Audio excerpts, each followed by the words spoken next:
Nós vimos que durante a terceira semana, dois eventos principais estão acontecendo: a gastrulação e a neurulação.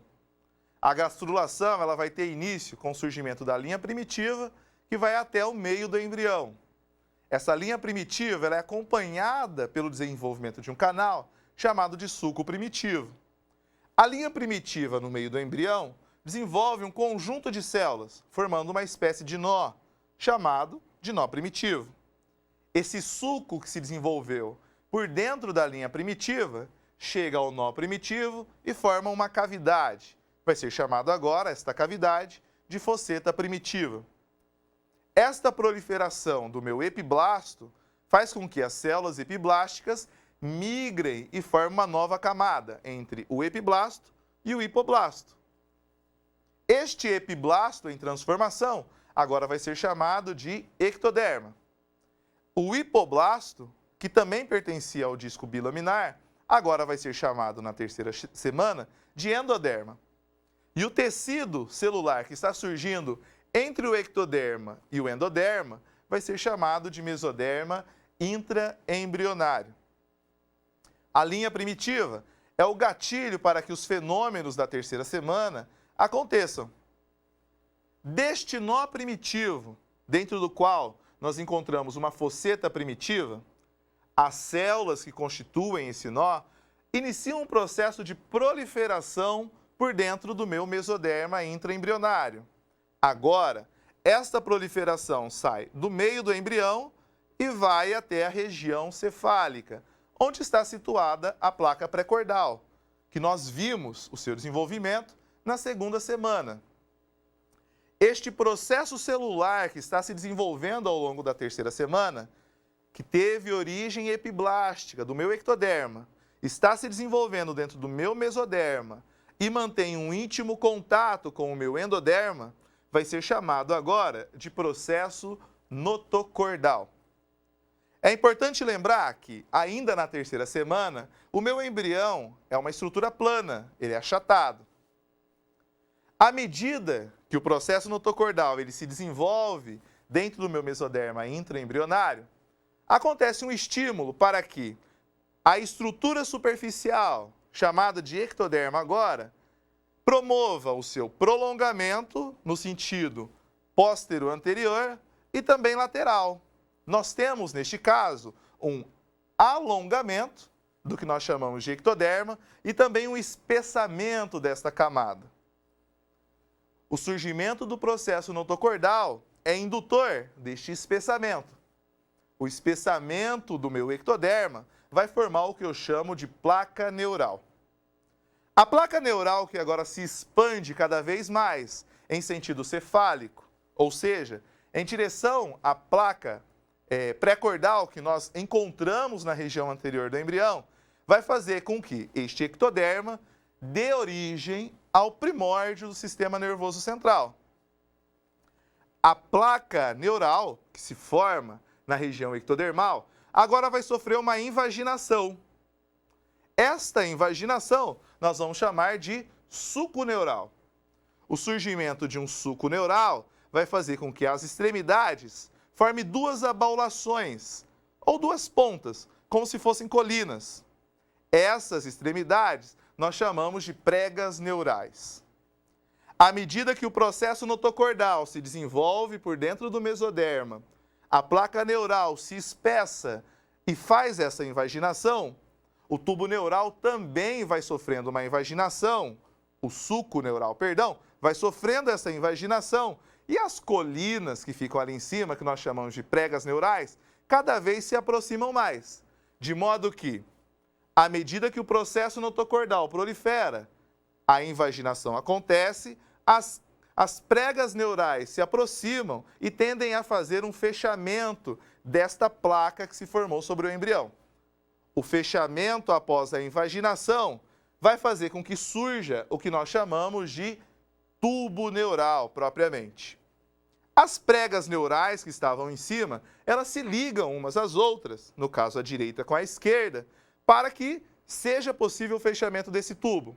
No entanto, um conjuntinho de células dessa prega neural, que se conectou agora, se desconecta do tecido de fechamento e forma uma estrutura planar sobre o tubo neural que está em fechamento.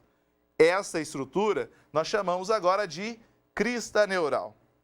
À medida que o tubo neural se fecha e se desenvolve, a crista neural, que é uma plaquinha apenas, se fragmenta ao meio e se divide em duas porções. Uma crista neural à direita e uma crista neural à esquerda. A crista neural ela vai ser importante como determinação para o desenvolvimento de gânglios e de nervos cervicais e espinhais, por exemplo, acompanhando o desenvolvimento do esqueleto axial, determinado, claro, pela formação do tubo neural e pela notocorda, que vai se desenvolver por meio do processo notocordal. À medida que a placa neural sofre a invaginação, se fecha para formar o tubo neural, o processo notocordal, que está dentro do mesoderma, em contato com o meu endoderma, também sofre um processo de fechamento. O fechamento do processo notocordal vai formar o que nós chamamos de notocorda. A notocorda ela é indutora do fechamento do tubo neural. Ela é indutora do desenvolvimento do tubo neural. Então é necessário que a notocorda ela se complete, se feche da região mediana do embrião até a região cefálica, para que o tubo neural também se desenvolva. Nós temos agora toda a informação necessária para o desenvolvimento do esqueleto axial do embrião. A minha notocorda, que vai dar origem propriamente ao esqueleto axial. O meu tubo neural, que vai dar origem ao desenvolvimento do sistema nervoso, tanto central quanto periférico em parte. E as minhas cristas neurais, que vão auxiliar no desenvolvimento de parte do sistema nervoso também, principalmente o sistema nervoso periférico.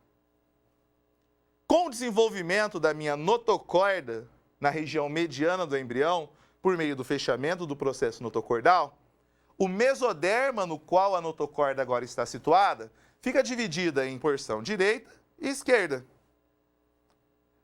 Mais ainda, o mesoderma de cada lateral vai ser composto por 3 porções de cada lado. O mesoderma imediatamente ao lado da notocorda vai ser chamado de mesoderma paraxial.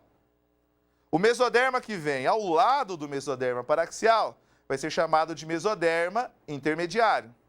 E o mesoderma que fica nas extremidades serão chamados agora de mesodermas laterais. No mesoderma paraxial, que fica em contato com a minha notocorda, nós teremos o desenvolvimento dos somitos. Os somitos são responsáveis por auxiliar o desenvolvimento e também compor, durante o desenvolvimento, das vértebras espinhais, dos gânglios que dali partem, da derme associada a este tecido e também a musculatura que vai se desenvolver naquela região. O mesoderma lateral, que fica ao lado do mesoderma paraxial, vai dar origem a tecidos do sistema urogenital. E nos mesodermas laterais, nós teremos agora na terceira semana o desenvolvimento de 2 cavidades, uma em cada ponta, que nós chamamos de celoma intraembrionário. Os celomas intraembrionários são importantes porque eles dividem o mesoderma lateral em 2 porções. A que vai ficar ligada ao meu ectoderma, na porção mais superior, e a que vai ficar ligada ao meu endoderma, na porção inferior dessa estrutura. A parte de mesoderma ligada com o ectoderma, nós chamaremos de somatopleura.